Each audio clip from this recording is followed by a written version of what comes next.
Hello दोस्तों, मैं नागेंद्र कुमार और स्वागत करता हूं अपने इस यूट्यूब चैनल नागेंद्र आई ट्विटर पर। जैसा कि पिछली वीडियो में हम लोग क्लास 10 के इंटरनेट मॉडल पेपर में मैथ के ऑब्जेक्टिव क्वेश्चन में सेट 1 का ऑब्जेक्टिव क्वेश्चन पढ़ रहे थे और उसमें 1 से 50 तक का वीडियो बना दी गई है। अगर अभी तक आप उस वीडियो को नहीं देखे हैं तो डिस्क्रिप्शन में लिंक दे देंगे, वहां से जाकर आप उस वीडियो को देख सकते हैं। तो चलिए आज क्वेश्चन नंबर 51 से स्टार्ट करते हैं। जैसा कि क्वेश्चन नंबर 51 आपके सामने दिखाई दे रहा होगा। क्वेश्चन में है ना कि सेक 60 है, सेक स्क्वायर 60, ठीक है, degree minus tan square 60 degree. अब प्लस में है, प्लस है 1, इसका मान क्या होगा? तो देखिए एक फॉर्मूला होता है कि sec square theta minus tan square theta equal to 1 होता है। ये फॉर्मूला अगर याद है तो बढ़िया है, और नहीं याद है तो मान बैठा के हल कीजिए।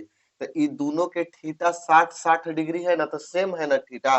तो ये फॉर्मूला हो गया, यहाँ से लेके यहाँ तक फॉर्मूला हो गया। तो sec square 60 plus minus tan square 60 बराबर 1। अब प्लस में क्या है? एक का एक 2। ये तो पहला तरीका हुआ फॉर्मूला से। अगर आपको फॉर्मूला याद नहीं है, ठीक है, एक ई आंसर हो गया, दो इसका आंसर तो दो होगा। अगर नहीं फॉर्मूला याद है तो आप मान बैठा लीजिए, तो ये मान भी तो याद रहना चाहिए। तो सेक 60 डिग्री का मान क्या होता है? दो होता है। तो दो के स्क्वायर हो जाएगा माइनस टेन 60 डिग्री का मान होता है, टेन 60 डिग्री का मान होता है √3। तो √3 का स्क्वायर हो जाएगा प्लस में 1। दो का गुणा दो बार करेंगे तो दो दूनी के 4, माइनस √3 का गुणा दो बार करेंगे तो केवल 3 रूट हट जाता है दो बार गुणा करने से। अब प्लस 1 है तो 1। अब देखिए 4 अब 1 5, 5 माइनस 3, तो 5 में से 3 घटेगा, फिर भी 2 आ गया, ठीक है। तो या तो फार्मूला बैठा दीजिए, ये दोनों का फार्मूला मिलके 1 हो जाएगा, ठीक है। अब प्लस में 1 1 1 2, चाहे मान बैठा के हल कीजिए, आपका मन कैसे आप परीक्षा में हल करते हैं। ये आगे देखिए अगला क्वेश्चन, जैसा कि आप लोग देख सकते हैं। अगला क्वेश्चन में है कि कॉट 90 माइनस ए, ये तो फॉर्मूला है। तो cot 90 minus A equal to होता है 10a, ठीक है। फॉर्मूला क्या होता है? कॉट 90 माइनस ए बराबर 10a। चलिए अगला क्वेश्चन देखते हैं। जैसा कि अगला क्वेश्चन देख सकते हैं, कह रहा है कि 2 10 30 डिग्री। यहाँ 30 डिग्री होना चाहिए जी, 3 डिग्री दिया है, गलती से मिस्टेक से उसको प्रिंटिंग करने में छूट गया है। अब बटा में 1 प्लस 10, ठीक है, 10 स्क्वायर 30 डिग्री, ठीक। तो सबसे पहले हम इसका मान बैठा लेते हैं। देखिए हम इसको दो तरीका से बताएंगे, ठीक है। आपको जो तरीका बेस्ट लगेगा उससे बना लीजिएगा। तो सबसे पहले पहले 10वां क्लास का नियम बताते हैं कि कैसे इसको बनाएंगे। तो 2 और 10 30 का मान होता है 1/√3, ठीक। मान बैठाएंगे तो अब 1 प्लस 10 स्क्वायर 30 डिग्री है ना, तो 10 30 का मान होता है 1/√3। बाकी इसके माथवा पर 2 है तो माथा पर 2 दे देंगे। अब 2 से 1 में गुणा करेंगे तो 2, अब बटा में कितना है? √3। फिर बटा में लिखेंगे 1 प्लस 1 का गुणा 1 में करेंगे तो 1 ही होगा, √3 से √3 में 2 बार गुणा करेंगे तो 3 हो जाएगा। चलिए देखिए 2 बटे में √3, और यहाँ हो जाएगा लघुत्तम करेंगे तो 3 एकम 3 और 4, 4/3 हो जाएगा। करके देख लीजिएगा, ठीक है। बटा में 1 करके लघुत्तम निकालेंगे तो 3, 3 एकम 3 और 3 अब 1 4, 4/3 होगा ना। इसको हम क्या कर देते हैं? पलट देते हैं, ठीक। तो 2/√3 गुणा, गुणा में भागा में है तो गुणा में कर देंगे, और 3 को भेज देते हैं ऊपर, और 4 हो जाएगा नीचे, ठीक है। इसको सेम टू सेम लिखते हैं, और ये दोनों के पलट देते हैं। 3 है तो नीचे है तो ऊपर भेज देंगे, 4 ऊपर है तो नीचे ले आ देंगे। तो देखिए 2 दूनी के 4 हो जाएगा, और ऊपर 3 है ना, तो 3 देखिए 3 बचेगा, 3 √3 इंटू 2 है, तो ये हो जाएगा 2√3। गुणा करेंगे 2√3 में तो 2√3 हो जाएगा। हर के परमीकरण करने आता है तो रूट में कौन है? 3 है, तो √3 से गुणा ऊपर और √3 से गुणा नीचे कर देते हैं। जो रूट में रहता है उससे गुणा ऊपर नीचे कर देते हैं, तो हो जाएगा 3√3। 3√3 में 3 से √3 में करेंगे तो 3√3 और 2, और √3 में √3 से गुणा करेंगे तो केवल 3, 3 से 3 कट गया तो कितना बचेगा? √3 बटे में 2। आई होता है साइन 60 डिग्री का मान। कितना डिग्री का मान होता है? साइन 60 डिग्री का मान। तो इसका ऑप्शन नंबर देख सकते हैं, sine 60 degree, option number D. अब कहिएगा कि ऑब्जेक्टिव है इतना लंबा बनाएंगे एग्जाम में, तो देखिए भैया हम आपको एक ट्रिक बताते हैं, ट्रिक समझिए चाहे एक फार्मूला ही समझिए, ठीक है। इस अगर आपको ये वाला याद रखिएगा ना तो आपको परीक्षा में एकदम तुरंत बना लीजिएगा। क्यों, कैसे कहेंगे, क्योंकि एक फार्मूला होता है 2 tan a बटा में 1 + tan² a, ये किसका फार्मूला होता है, sin 2a का, किसका होता है, sin 2a का, यही फार्मूला है, ठीक। ये फार्मूला है चाहे ट्रिक समझिए। अब कहिएगा कि तो ये फार्मूला से कैसे हम तुरंत बना लेंगे, तो कुछ नहीं करना है, ये इतना दिया है ना, देखिए 2 tan a के जगह पर दिया है 30 डिग्री, ये तो क्वेश्चन में दिया है, अब 1 + tan² a की जगह 30 डिग्री, देखिए तो एकदम क्वेश्चन मिल रहा है ना, इस पर a का मान बैठाएंगे 30 डिग्री का, यानी a का मान कितना बैठाना होगा हमको 30 डिग्री। तो देखिए साइन किसका फॉर्मूला होता है, ये किसका फॉर्मूला है, sin 2a का, तो 2 a का मान कितना बैठाना है 30 डिग्री। अब देखिए 30 से 2 में गुणा कर देंगे तो साइन 30 दूनी के 60 डिग्री हो गया, हो गया, बन गया, ठीक है। तो इसको बनाने में ज्यादा समय लगेगा, तो इसको बनाने में कम समय लगेगा, बाकी इसमें यही है कि आपको फार्मूला याद रखना पड़ेगा, अगर नहीं फार्मूला याद रखते हैं तो फिर अपन घर के नियम है कि देख सकते हैं, कह रहा है कि यदि एक 6 मीटर ऊंचे खंभे की छाया, 6 मीटर ऊंचा है और एक खंभा है, तो खंभा इसी ना हो सकता है, ये क्या है, खंभा है, खंभा, और कितना है 6 मीटर, ठीक, कितना है 6 मीटर ऊंचा, 6 मीटर ऊंचे खंभे की छाया पृथ्वी पर 2√3 मीटर लंबी है। तो देखिए ये पृथ्वी पर कितना मीटर लंबी है, 2√3 मीटर लंबी, तो कह रहा है कि सूर्य का उन्नयन कोण है, तो मान लेते हैं यहाँ सूर्य है, तो सूर्य का कितना डिग्री पर उन्नयन कोण बनेगा, तो देखिए सूर्य का कितना डिग्री पर उन्नयन कोण बनेगा, तो मान लेते हैं थीटा, नहीं समझ में आया होगा, तो देखिए कह रहा था ना कि 6 मीटर के ऊंचे एक खंभा है, तो खंभा सीधा खड़ा रहेगा, अब उसका छाया जो बन रहा है 2√3, तो कहिएगा कि छाया नीचे और कैसे हो गया, तो भैया कभी भी छाया नीचे ही बनता है, का आप देखे हैं तिरछा बनते हुए एक छाया, नहीं ना, नीचे बनता है। अब खड़ा हो जाइए और सूर्य की रोशनी पड़ेगा तो जमीने पर ना आपका छाया बनेगा, तो यानी कि छाया कभी भी कहाँ बनता है, नीचे बनता है, ठीक। तो 2√3 हो गया, ये क्या है, छाया है, छाया याद रखिएगा, छाया नीचे बनता है, तो सूर्य का उन्नयन कोण हमको ज्ञात करना है, तो ध्यान दीजिए, इसको लंब कहते हैं ना, इसको क्या कहते हैं, लंब, इसको आधार कहते हैं ना, तो लंब और आधार, यानी कि लंब और आधार दिया हुआ है तो कौन सा सूत्र बनेगा, तो कहिएगा कि या तो टेन थीटा के फॉर्मूला होता है या तो कॉट थीटा के, टेन थीटा बराबर लंब बटे आधार और कॉट थीटा बराबर आधार बटे लंब, तो हम यहाँ टेन थीटा बैठा देते हैं, ठीक है। आपका मन अगर कॉट थीटा बैठाना है तो कॉटो थीटा बैठा सकते हैं, आंसर वही आएगा, दूसरा आंसर नहीं आएगा, तो टेन थीटा बराबर लंब, तो लंब के मान कितना है 6, ठीक है, और आधार, आधार के मान कितना है 2√3, ठीक, लंब बटे आधार होता है टेन थीटा बराबर 2 से कटा दीजिए 3 बार में, तब बच गया 3/√3, हर के परिमीकरण भी करता है √3 नीचे है, इसी से गुणा ऊपर कर दिया जाता है, इसी से गुणा नीचे कर दिया जाता है, यही हर का परिमीकरण होता है। तो 3 से √3 में करेंगे तो 3 बाहरी है तो बाहर, रूट में 3 है तो रूट में 3, और जब 2 बार रूट में गुणा होता है तो रूट हट जाता है, 2 गो 3 के बजाय 1 गो 3 लिखते हैं, 3 से 3 कट गया, आ गया कितना, √3 आ गया, √3 किसके बराबर आ गया, टेन थीटा के बराबर ना, क्योंकि टेन थीटा बैठे थे ना, तो टेन थीटा बराबर कितना आ गया, √3 आ गया, तो देखिए टेन और थीटा, कहिएगा टेन कितना डिग्री का मान है, ये कितना डिग्री का मान है 60 डिग्री का, टेन में कितना डिग्री का मान होता है 60 डिग्री का मान होता है √3, अब टेन से भी टेन हटा दीजिए, थीटा का मान 60 डिग्री, यानी सूर्य का जो उन्नयन कोण होगा थीटा का मान होगा वो 60 डिग्री आएगा, ठीक। चलिए आगे देखिए, अगला क्वेश्चन में है कि यदि एक 6 मीटर ऊंचा खंभा, देखिए इस पर देखिए चित्र जो हाइट एंड डिस्टेंस है जो अभी बता रहे हैं, अगर आपको चित्र बना लेते हैं ना, अगर आप चित्र बना लेते हैं तो बहुत आसान हो जाता है बनाना।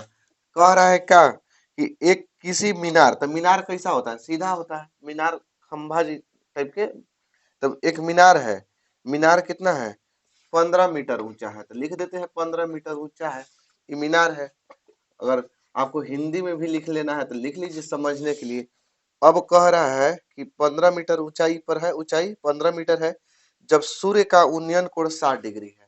सूर्य का उन्नयन कोण कितना डिग्री पर सूर्य का कोण है? 60 डिग्री का है। सूर्य का उन्नयन कोण 60 डिग्री का।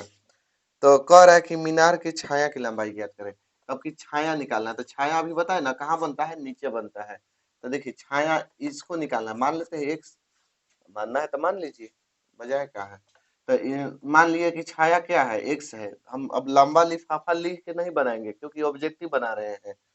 तो इसको लंब कहते हैं, इसको आधार कहते हैं। तो लंब और आधार से कौन सा सूत्र बैठाए थे, टेन थीटा का।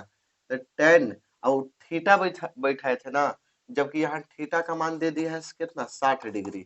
क्या होता है फॉर्मूला, लंब बटे आधार। लंब है कितना, 15, और आधार का माने है एक्स माने हैं। अब देखिए टेन 60 डिग्री है ना, टेन 60 डिग्री का मान होता है √3, 15 और बटा में एक्स। अब देखिए तिरछा तिरछी गुणा कर देंगे, तो तिरछा तिरछी गुणा करेंगे तो √3 में एक्स का गुणा करेंगे तो √3x, अब बराबर 15 है तो 15। अब यहाँ से x बराबर निकालेंगे तो 15 और √3 गुणा में है ना, तो इधर आके काम में हो जाएगा भागा में। अब हर के परमीकरण कर दीजिएगा ना, तो √3 का गुणा ऊपर और √3 का गुणा नीचे। तो x बराबर 15 रूट में हो जाएगा 3, गुणा किए तो 15 में √3 से, और √3 में √3 से गुणा करेंगे 3, 3 पचे 15, यानी कि छाया की लंबाई जो निकल के आ गया वो मेरा निकल के आ गया 5 और रूट में 3 मीटर। ठीक, कि अगला क्वेश्चन देख सकते हैं। अगला क्वेश्चन में है कि निर्देशांक अक्षों के प्रतिच्छेदन बिंदु को कहा जाता है। तो निर्देशांक अक्षों के प्रतिच्छेदन बिंदु को मूल बिंदु कहते हैं। तो कहिएगा कैसे, देखिए यही ना निर्देशांक है, इसी को ना प्रथम द्वितीय तृतीय चतुर्थ, इसके प्रतिच्छेदन बिंदु, एक जब दो गो रेखा जिस बिंदु पर काटता है ना, उसका नाम होता है मूल बिंदु। क्या नाम होता है जी, मूल बिंदु। और मूल बिंदु का निर्देशांक होता है 0 0, मूल बिंदु का निर्देशांक 0 0। अगला क्वेश्चन में है कि बिंदु -6 और -8 किस पाद में स्थित है। तो ये है तृतीय पाद में, ठीक है, किसमें है जी, तृतीय में। ये कह रहा है कि मूल बिंदु से P साइन थीटा और cos थीटा की दूरी क्या होगी। ठीक है, साइन थीटा और cos थीटा के कहाँ से दूरी, मूल बिंदु से। मूल बिंदु से ना, तो एक फॉर्मूला होता है कि मूल बिंदु से दूरी, ठीक है, मूल बिंदु से दूरी का फॉर्मूला। तो मूल बिंदु से दूरी का फॉर्मूला देखिए, देख लीजिए, होता है √x² + y², जहाँ x और y बिंदु है। ठीक, तो इसमें एक बिंदु यानी x बराबर हम मान के चलते हैं साइन थीटा, ठीक है, x बराबर साइन थीटा और y बराबर cos थीटा। अब हमको मूल बिंदु से दूरी ज्ञात करना है, तो क्या बैठा देंगे, x² + y² यानी x², तो x का मान है साइन थीटा, तो x² तो sin² थीटा, जोड़ y² है ना, तो y की जगह cos थीटा तो cos² थीटा। त्रिकोणमिति में फॉर्मूला जानते होंगे कि sin² थीटा जोड़ cos² थीटा बराबर होता है 1, और 1 का रूट करेंगे तो 1 ही होगा। ठीक, ये आगे देखिए, अगला क्वेश्चन देख सकते हैं। कह रहा है कि बिंदुओं R11 और S-1 के बीच की दूरी ज्ञात करें। देखिए 1 और 1 है और -1 और 5 है। ठीक, इसके बीच की दूरी, तो सबसे पहले x1 का मान होता है x2 का, x1 का मान y1 का मान, x2 का मान y2 का मान। तो x1 का मान 1 हो जाएगा और y1 का भी मान 1 होगा। ठीक, x1 y1, x2 का मान कितना, -1 और y2 का मान कितना, 5। हमको क्या ज्ञात करना है, दूरी ना, दूरी r और s है, तो r s के बीच की दूरी, तो दूरी का फॉर्मूला बैठा देंगे। तो दूरी का फॉर्मूला होता है x2 - x1 का होल स्क्वायर जोड़ y2 - y1 का होल स्क्वायर। कितना ऐसे भी पढ़े होंगे, x1 - x2 का होल स्क्वायर जोड़ y1 - y2 का होल स्क्वायर, तो वो भी सही है, दोनों में से कोई बैठा सकते हैं। देखिए x2 कितना है, x2 कितना है, -1, और फिर बीच में क्या है माइनस, x1 क्या है 1, तो इसका होल स्क्वायर करेंगे। y2 है ना, y2 कितना है 5, माइनस है y1 कितना है 1, इसका होल स्क्वायर करेंगे। अब -1 और -1 -2 का होल स्क्वायर, 5 में से 1 घटेगा 4 का होल स्क्वायर।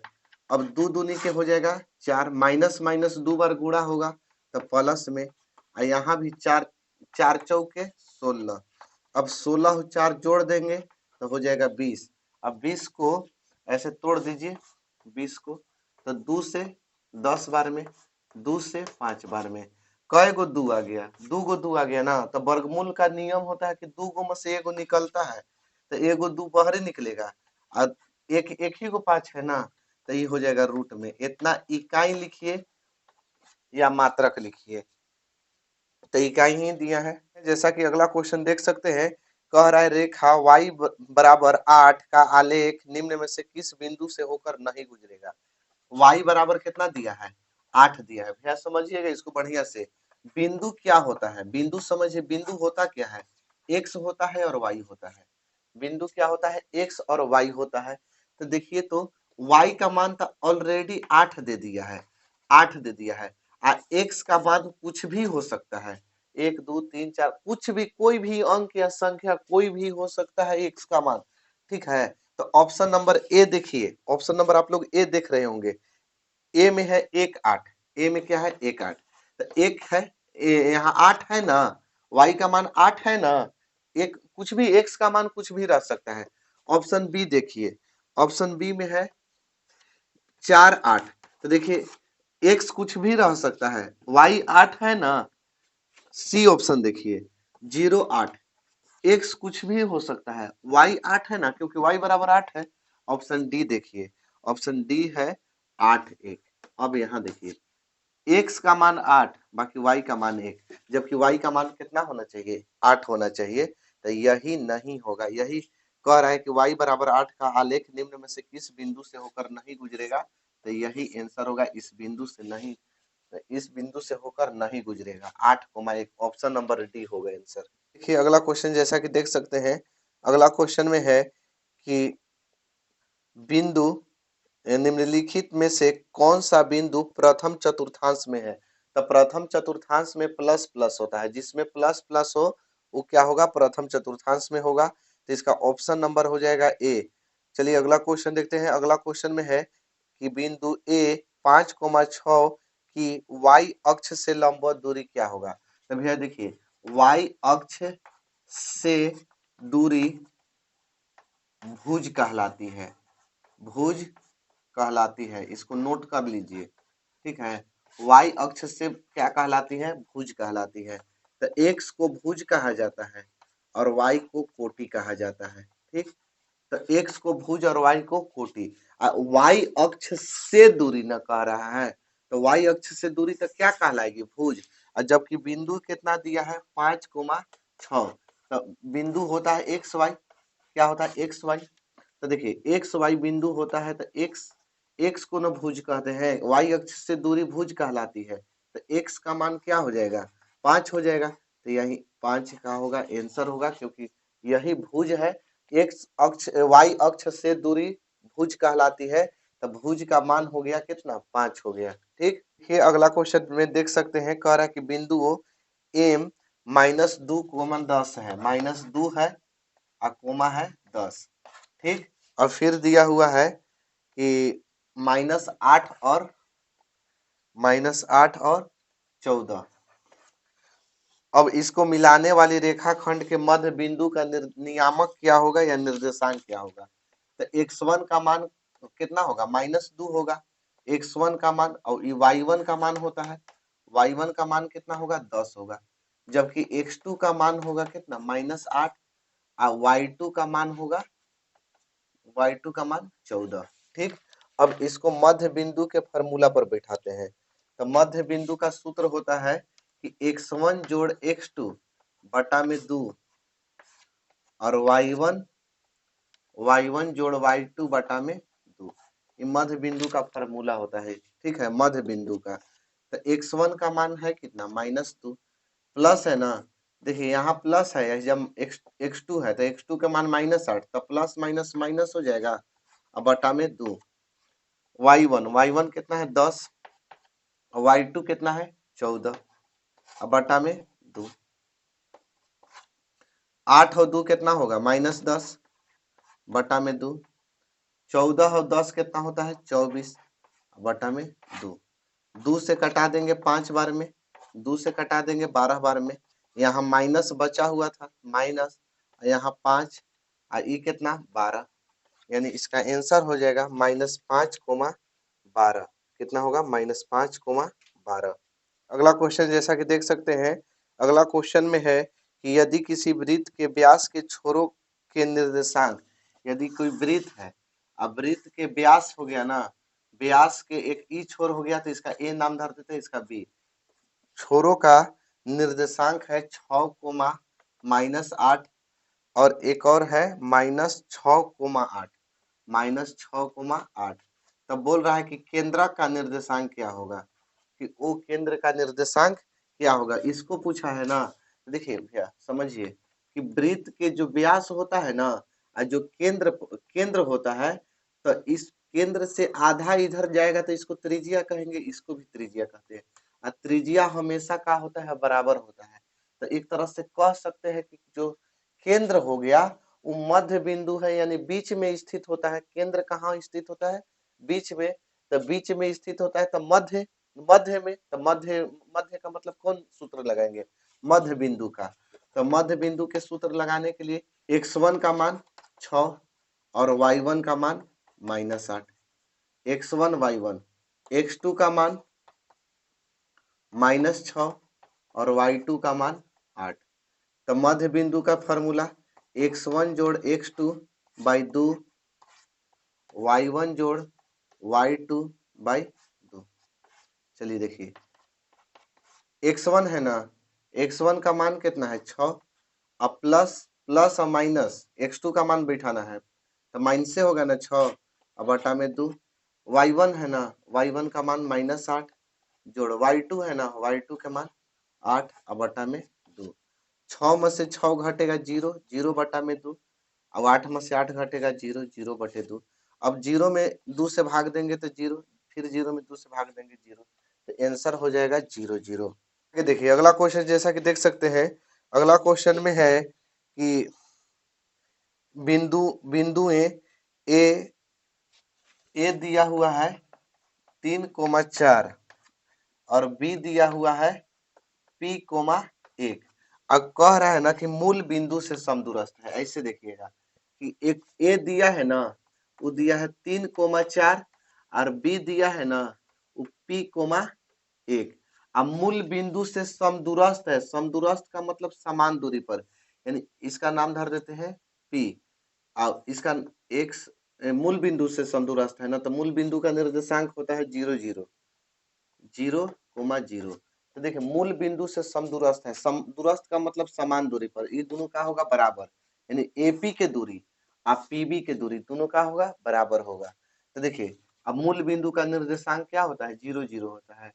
तो माना कि पी का निर्देशांक 0, 0 है क्योंकि मूल बिंदु है, डायरेक्ट हम बनाते हैं, ठीक है, क्योंकि ऑब्जेक्टिव है। तो देखिए जितना मूल एपी होगा उतना ही पीबी होगा। क्यों होगा, क्योंकि दोनों क्या हो समदूरस्थ है, समदूरस्थ का मतलब समान दूरी पर स्थित, समदूरस्थ का मतलब समान दूरी पर स्थित। तो जितना एपी, जितना दूरी पर एपी है उतना ही दूरी पर पीबी है, ठीक, दोनों समान दूरी पर है।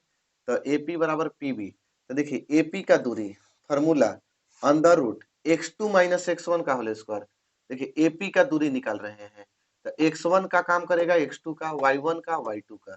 तो x2 माइनस x1 यानी कि 0 माइनस 3 का होल स्क्वायर अब प्लस y2 माइनस y1 यानी 0 माइनस 4 का whole square, x1 x2 y1 y2। अब ये किसका किसका दूरी निकाले, एपी का निकाले। अब किसका निकालेंगे, पीबी का निकालेंगे ना, किसका निकालेंगे पीबी का। तो पीबी का दूरी निकालेंगे तो कैसे निकालेंगे, पी में से 0 x2, अब ये x1 का काम करने लगेगा, ये x2 का, ये y1 का, ये y2 का।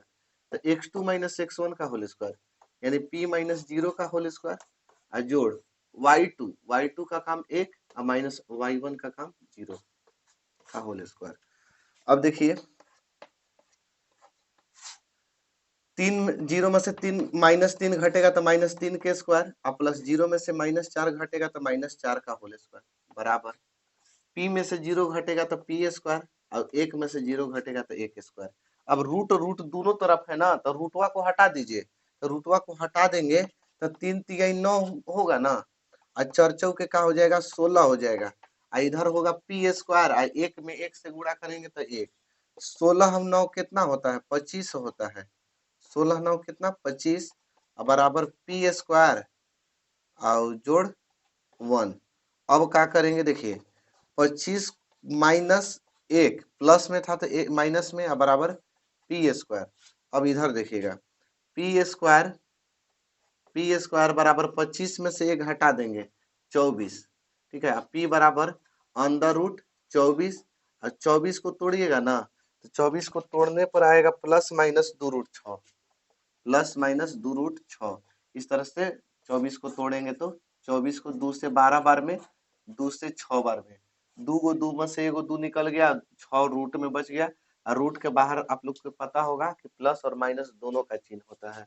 चलिए आगे देखिए अगला क्वेश्चन, जैसा कि देख सकते हैं अगला क्वेश्चन है कि बिंदु ए दिया हुआ है 0,8, ठीक, बी दिया है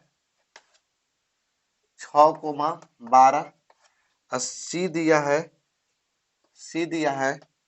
-16, -4। तो कह रहा है कि इससे बने त्रिभुज का क्षेत्रफल क्या होगा। तो देखिए x1 का मान 0 और y1 का मान 8, x1 y1, x2 y2, x2 का काम 6 करेगा, और y2 का मान कितना 12 हो जाएगा ना, और x3 के मान बताइए लोग -16, और y3 का मान -4। तो त्रिभुज का क्षेत्रफल बताइए तो क्या होता है, त्रिभुज का क्षेत्रफल होता है 1/2, यहाँ से ब्रैकेट में कोष्टक में, ठीक, बड़ा ब्रैकेट दे देंगे, बिंदु दिया रहने पर देखिए त्रिभुज का क्षेत्रफल x1 y2 माइनस y3 कोष्ट बंद, plus x2 y3 minus y1 plus x3 y1 minus y2। यही ना फॉर्मूला होता है त्रिभुज के क्षेत्रफल का। तो अब देखिए 1/2 के 1/2 लिखेंगे, बड़का ब्रैकेट है तो बड़का ब्रैकेट देंगे, x1 है ना, तो x1 के मान कितना है 0 है, 0 कर देंगे, छोटा ब्रैकेट y2 है ना, y2 के मान 12 है तो 12 लिखेंगे, माइनस है तो माइनस, y3 है ना, y3 का मान -4 है, तो एक यहाँ माइनस एक यहाँ माइनस, तो -4 लिखेंगे तो प्लस में हो जाएगा, प्लस प्लस है ना तो प्लस दे देंगे, x2 है ना, x2 का मान है कितना 6, फिर क्या है ब्रैकेट है तो ब्रैकेट दिए, y3 है ना, y3 तो y3 के मान -4, बीच में माइनस, फिर क्या है y1 है ना, y1 का मान 8, जोड़ x3 x3 कितना है -16, तो यहाँ से देंगे प्लस है तो प्लस, -16, फिर ब्रैकेट y1 कितना है 8, माइनस y2 कितना है 12।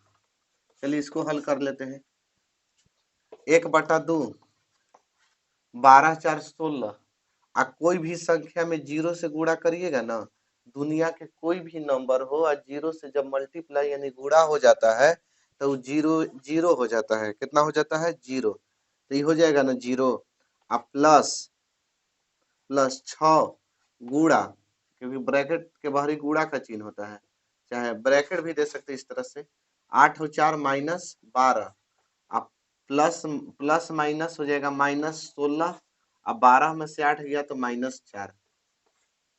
अब देखिए 1/2, 0 के हटाइए देते हैं, साफा हट जाइए, बार छक 72, तो माइनस में 72 हो जाएगा, अब माइनस माइनस प्लस, 16 चौके 64, ठीक, 1/2, 72 में से 64 घटेगा तो कितना हो जाएगा, 8 4 12, 8 -8 बचेगा, कटा देंगे तो -4 बार में, यानी -4। आप कहिएगा कि आंसर -4 होगा, तो नहीं, क्योंकि इसमें कहीं देख रहे हैं ऑप्शन में दिया है कहीं -4, तो चूंकि त्रिभुज का क्षेत्रफल माइनस नहीं ऋणात्मक नहीं होता है, त्रिभुज का क्षेत्रफल ऋणात्मक नहीं होता है, ऋणात्मक नहीं होता है, ऋणात्मक का मतलब माइनस में नहीं होता है, तो इसलिए माइनस हटा देंगे तो माइनस हटा देंगे तो 4 वर्ग मात्रक। ठीक, देखिए अगला क्वेश्चन जैसा कि देख सकते हैं, अगला क्वेश्चन में है कि बिंदु ए ये दिया हुआ है 4, -3 अब बी दिया है 9, 7। अब कह रहा है ना कि इसको m अनुपात n में इसको इस रेखाखंड को 3:2 में के अनुपात में अंतः विभाजित करने वाले बिंदु y का निर्देशांक है। तो y का निर्देशांक पूछा है ना, तो सबसे पहले x1 का मान 4, y1 का मान हो जाएगा -3, x1 y1, x2 का मान 9 और y2 का मान 7 हो जाएगा। अब अनुपात जो रहता है ना, तो अनुपात m और n होता है। m का मान कितना 3 और n का मान 2। ठीक, अब देखिए ध्यान दीजिएगा, एक फार्मूला आप लोग विभाजन सूत्र पढ़े होंगे, x बराबर mx2 जोड़ nx1 बटा में m प्लस n, x बराबर है। एक पढ़े होंगे y बराबर my2 प्लस ny1 बटा में m प्लस n। तो हमको x निर्देशांक नहीं पूछ रहा है, ठीक है, हमको केवल y निर्देशांक पूछ रहा है। तो y के y लिखेंगे और m का मान बैठा देंगे 3। अब y2 है ना, y2 का मान बैठा देंगे 7 जोड़ n है ना, n का मान बैठाएंगे 2, y1 है ना, y1 का मान बैठा देंगे -3 अब बटा में m प्लस n है ना 3 + 2। देखिए मान इतना ही शायद आंसर दिया हुआ है, 3 × 7 2 × -3 3 + 2, इसका ऑप्शन नंबर बी हो जाएगा। ठीक, आगे देखिए अगला क्वेश्चन जैसा कि देख सकते हैं, कह रहा है कि त्रिभुज एबीसी में कोण ए और कोण सी मिल के 120 डिग्री है, तो कोण बी कितना होगा। तो ऐसे दिखाई दे रहा है कि 60 डिग्री होगा, कोण बी का मान कितना होगा 60। अब कहिएगा कि डायरेक्ट कैसे 60 डिग्री लिखेंगे, तो क्योंकि चूंकि दो गो कोण 120 है, दो गो कोण मिलके 120 है, तो तीसरा कोण कितना होगा 60 डिग्री होगा, तभी ना 180 होगा तीनों मिलके, क्योंकि त्रिभुज के तीनों कोणों का योग 180 डिग्री होता है। तो कोण बी कितना हो जाएगा 60 डिग्री। आप चाहते हैं कि अगर नियम से बनाए, 2 नंबर में पूछ देगा तो कैसे बनाएंगे, तो चूंकि ए प्लस कोण बी प्लस कोण सी बराबर 180 डिग्री और ए और सी दिया है 120 डिग्री और जोड़ कोण बी बराबर 180 डिग्री, तो हो जाएगा कितना, एक कोण बी बराबर 180 या प्लस में 120 है तो माइनस में 120, तो कोण बी बराबर हो जाएगा कितना 60, घटा देंगे तो